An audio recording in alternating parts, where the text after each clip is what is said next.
9 years ago, next week, Canada signed the Kyoto Protocol. From that very moment, and for nearly a decade after, the ruling Liberal government ignored its obligations to Kyoto and did nothing to stop these harmful emissions from rising. So today, we find ourselves with one of the worst environmental records among the world's industrialized nations.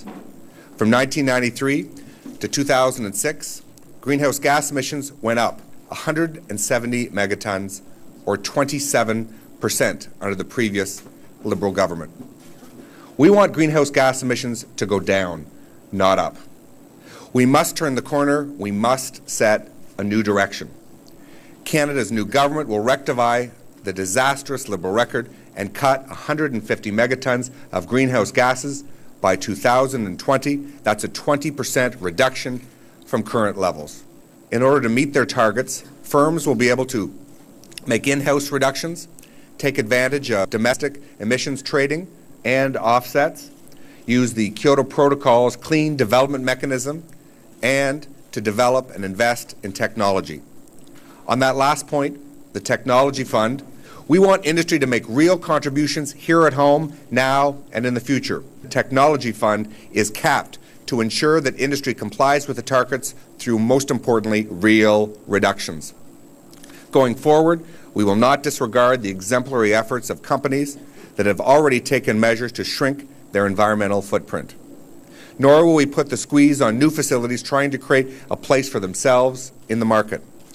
Businesses that reduced their greenhouse gas emissions before 2006 will be rewarded with a one-time credit for early action. For their part, new plants that use cleaner fuels and technologies will be given a 3-year grace period.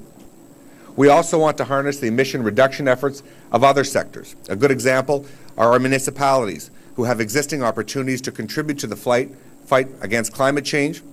So our plan provides for firms to use domestic offset credits towards these important regulatory obligations. We're also allowing Canadian firms to use high-quality credits from the clean development mechanism of the Kyoto Protocol. We also intend to implement a domestic trading system, and will look at future linkages with emission trading systems in the United States, California, and the northeastern states, and quite possibly Mexico. Our plan will set overall national fixed emission caps for air pollutants that cause smog and acid rain. And the result of placing caps on nitrogen oxides, sulfur oxides, volatile organic compounds, and particulate matter will be cut by 50% in industrial air pollution by 2015. Regulate fuel efficiency of cars and of light-duty trucks beginning with the 2011 model year. Our rules or regulations will be based on a stringent, dominant North American standard. We intend to work in close collaboration with the United States to pursue a clean auto pact that will establish an environmentally ambitious North American regulatory standard for such vehicles. Amendments to regulations under the Energy Efficiency Act will include a new energy performance standards for 20 currently unregulated products, such as commercial clothes washers, commercial boilers, and more stringent requirements for 10 currently regulated products, including dishwashers and dehumidifiers. New and more stringent energy efficient standards for energy-using products, such as residential gas-fired furnaces, will come into force between 2007 and 2010. And the government will set performance standards for all lighting that would phase out the use of inefficient incandescent light bulbs in common applications by 2012. Yesterday you talked to the Senate, of course, about the costs of meeting Kyoto in 2012. Today we learned that the cost of your plan would be a loss of economic activity of as much as $8 billion a year, and that doesn't sound so insignificant either. Could you comment on that? It's a tough, there's no doubt about, in the worst year of this plan, we could see a loss of economic activity in Canada of $7 or $8 billion. That's significant. It's real. We could have a slowdown of 0.5% in the growth of our GDP.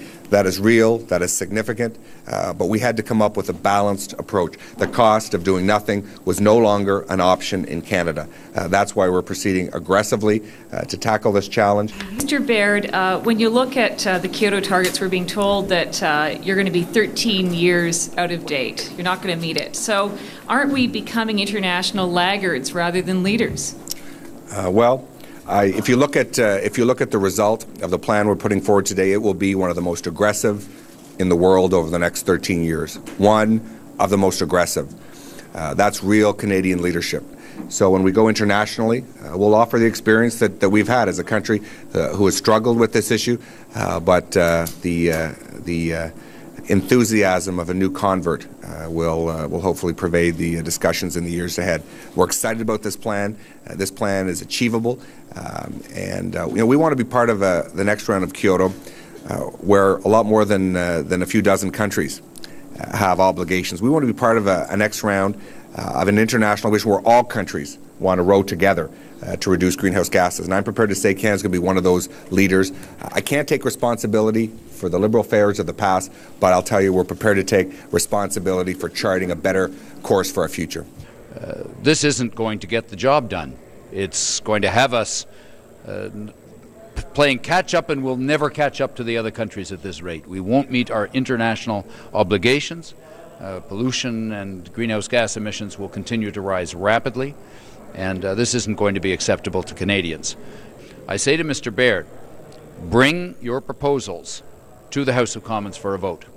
That's where the decision should be made about how we're going to move forward on the climate change crisis. Do you think he could have gone farther while still protecting the economy? Not only that, in order to have a strong economy, we need to have more energy efficiency. We need to modernize our industry, and the best way to do it is to bring the environment and the economy together. But this government does not believe in it, and it's why what they have announced today is not a plan, it's a scam. There is no real effort to go somewhere where our emissions will really go down. The clean air part of their plan is a fake, and the climate change plan of their climate change part of their plan is an abdication of our responsibilities toward Kyoto. Hey, how are you doing? It's a disappointment, John. Well, it's a come and see me.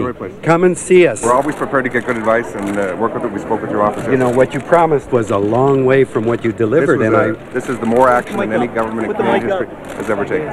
It's not enough, John. You know, there's a lot of opportunity. Please come and see us. We're very happy to. Okay. I'm hearing that a reduction in intensity is going to be presented to the Canadian people as a legitimate policy. In my opinion, it is a complete and total fraud. It is designed to mislead the Canadian people.